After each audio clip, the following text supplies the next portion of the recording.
Auf Platz 10 der TripAdvisor Sehenswürdigkeiten ist der Stephansdom.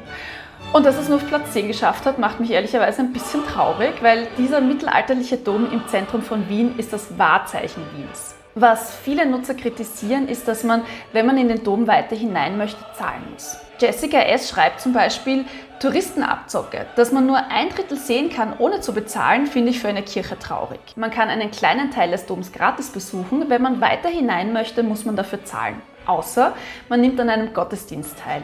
Das ist übrigens einer der Tipps, die ich auch schon in meinem Wien-Gratis-Video gegeben habe. Das verlinke ich euch hier und auch in der Videobeschreibung. Aber auch in den positiven Bewertungen erfahren wir einige wertvolle Tipps. So empfiehlt Phil beispielsweise, den Dom kurz vor 22 Uhr zu besuchen. Das ist kurz bevor der Dom schließt und das ist ein wirklich guter Tipp. Ich würde empfehlen, den Dom zu den Randzeiten, also in der Früh oder am Abend zu besuchen und am besten unter der Woche, da ist meistens weniger los. Oder jetzt in der Corona-Saison, da ist meistens überhaupt nichts los. Grüß dich, ich bin Grete, ich bin Fremdenführerin in Wien und ich mache Videos für Wien-Besucher und Wien-Entdecker. In diesem Video sehen wir uns die Top 10 TripAdvisor Sehenswürdigkeiten für Wien an und wir schauen uns an, was wir von einigen der besten und der schlechtesten Kommentare lernen können. Nummer 9, die Staatsoper.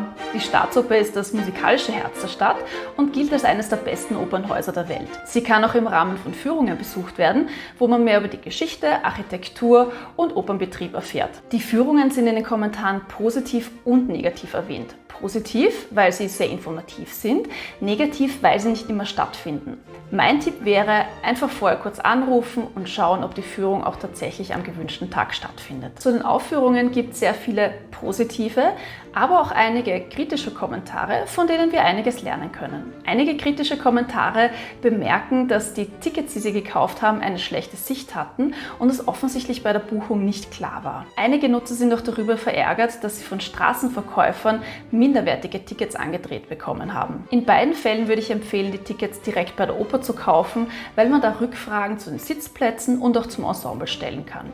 Falls ihr nicht vor Ort seid, geht das übrigens auch telefonisch.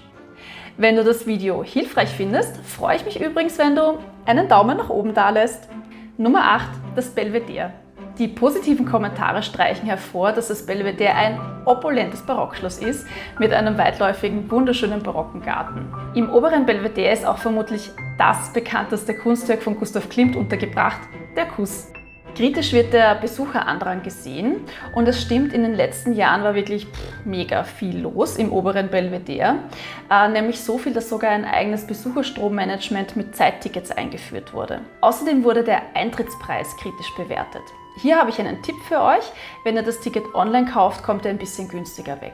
Da zahlt ihr nur 15,90 € anstatt 18 €, wenn ihr das Ticket direkt vor Ort kauft. Nummer 7, das Naturhistorische Museum. Das Naturhistorische Museum ist nicht nur ein architektonisch wunderschönes Museum, sondern hat auch eine international anerkannte Sammlung. Zu den Highlights gehören die Meteoritensammlung, die Mineraliensammlung und die Venus von Willendorf. All das findet sich auch in den positiven Kommentaren wieder. Und auch, dass das Museum für Familien und Kinder besonders geeignet ist. Kritische Kommentare habe ich ehrlicherweise gar nicht so viele gefunden und die meisten sind auch schon relativ alt. Einen kritischen Kommentar fand ich aber sehr hilfreich und den möchte ich euch natürlich nicht vorenthalten, nämlich, dass der Schließtag des Naturhistorischen Museums an einem Dienstag ist und nicht wie bei vielen anderen Museen am Montag. Nummer 6, die Hofburg. Die Hofburg ist im Zentrum von Wien und war früher der Sitz des Kaisers. Wie einige Kommentare richtig beschreiben, besteht die Hofburg aus mehreren Gebäuden und in vielen sind heute Museen untergebracht. Unter anderem die Silberkammer und das Sissi-Museum. Beide kommen übrigens in meinem Video vor zu ungewöhnlichen Sissi-Sehenswürdigkeiten. Ich verlinke euch das hier und auch in der Videobeschreibung. In der Hofburg hat auch der österreichische Bundespräsident seinen Sitz und wie ein Kommentar richtig beschreibt, ist es durchaus kurios, dass man trotzdem einfach so durchspazieren kann. Den aktuellen Bundespräsidenten Alexander Van der Bellen sieht man übrigens immer wieder rund um die Hofburg seinen Hund Juli Gassi führen. Wenn ihr das googelt, findet ihr jede Menge total süße Bilder dazu. Aber zurück zu den TripAdvisor Top 10. Die Besucher haben kritisiert, dass sehr viel los war und dass man keine Fotos machen durfte. Hier wäre mein Tipp, wenn ihr eure Zeit flexibel planen könnt, kommt eher zu Randzeiten unter der Woche und vermeidet eher das Wochenende und Feiertage. Einen Kommentar fand ich auch noch sehr interessant und den will ich euch natürlich nicht vorenthalten. Josef schreibt, das wunderschöne historische Wien einmalig, aber es wurde total zerstört durch den Bau des Ausweichquartiers des Parlaments. 2 riesige schwarze Klötze, die den Blick in jede Richtung stören. Dadurch, dass das eigentliche Parlamentsgebäude derzeit renoviert wird, gibt es in der Hofburg diese Ausweichquartiere für das Parlament. Das sind so schwarze Container, wie in dem Kommentar auch geschrieben wird. Aber die Hofburg ist nun mal ein lebendiges Gebäude. Das wird genutzt, wie es gerade gebraucht wird und deswegen auch diese Ausweichquartiere vom Parlament. Nummer 5, die Albertina. Die Albertina ist ein Kunstmuseum im 1. Bezirk in Wien und beherbergt eine der bedeutendsten grafischen Sammlungen der Welt. Unter anderem Werke wie Der Feldhase von Albrecht Dürer oder Seine betenden Hände. Nachdem diese Kunstwerke aber sehr lichtempfindlich sind sie nicht immer ausgestellt. Und das ist auch gleich eine Kritik aus den Kommentaren, dass diese super bekannten Kunstwerke nicht immer zu sehen sind. Stattdessen gibt es wechselnde Ausstellungen. Andererseits finden sich diese wechselnden Ausstellungen auch in den positiven Kommentaren, weil sie meistens wirklich interessante Objekte zeigen und sehr gut kuratiert sind. Nummer 4, der Tiergarten Schönbrunn. Der Tiergarten Schönbrunn ist der älteste noch bestehende Zoo der Welt. In den letzten Jahrzehnten wurde aber auch massiv in die Modernisierung investiert. Und das hat sich ausgezahlt.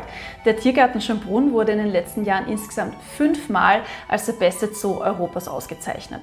Und das spiegelt sich auch in den Kommentaren wider. Es wird positiv bemerkt, dass der Zoo einen sehr gepflegten Eindruck macht, dass die Tiere Nachwuchs hatten und dass es ein Erlebnis für die gesamte Familie war. Und auch die großen Gehege wurden positiv bewertet. Die großen Gehege führten aber auch zu kritischen Kommentaren, weil dadurch die Tiere nicht immer zu sehen waren. Was aber irgendwie Sinn der Übung ist, weil die Tiere natürlich auch Rückzugsmöglichkeiten benötigen. Nummer 3, das historische Zentrum. Wie schon in meinem Wien-Gratis-Video erwähnt, sollte bei eurem Besuch unbedingt ein Spaziergang durch die Altstadt dabei sein. Und die TripAdvisor-Nutzer stimmen mit mir überein. Auch sie sagen, dass die Architektur und die Parkanlagen absolut sehenswert sind. An dieser Stelle ganz frech ein bisschen Werbung in eigener Sache. Wenn du auf deinem Spaziergang ein bisschen mehr zur Geschichte der Stadt erfahren möchtest, dann lad dir doch mein Hörbuch herunter. Da spazieren wir gemeinsam eine Runde durch den 1. Bezirk und ich erzähle dir am Weg Hintergrundinfos und Anekdoten zu den Sehenswürdigkeiten. Den Download-Link findest du in der Videobeschreibung. Okay, genug Eigenwerbung, zurück zu den TripAdvisor Top 10. Ihr könnt die Altstadt ganz einfach zu Fuß, mit dem Fahrrad oder mit den Öffis erkunden. Das ist übrigens auch ein Punkt, den wir von den kritischen Stimmen mitnehmen können. Hier beschweren sich nämlich einige über die schlechten Parkmöglichkeiten und Straßensperren. Und ich kann das bestätigen, mit dem Auto in der Wiener Innenstadt ist es nicht ganz einfach. Deswegen ist mein Tipp für euch, lasst das Auto zu Hause stehen und nutzt eher die öffentlichen Verkehrsmittel. Wie das genau funktioniert, habe ich in diesem Video übrigens schon mal erklärt. Nummer 2, das Kunsthistorische Museum. Und ich muss hier ein Geständnis machen. Bei dieser Sehenswürdigkeit bin ich ein bisschen voreingenommen, weil es ist eines meiner Lieblingsmuseen.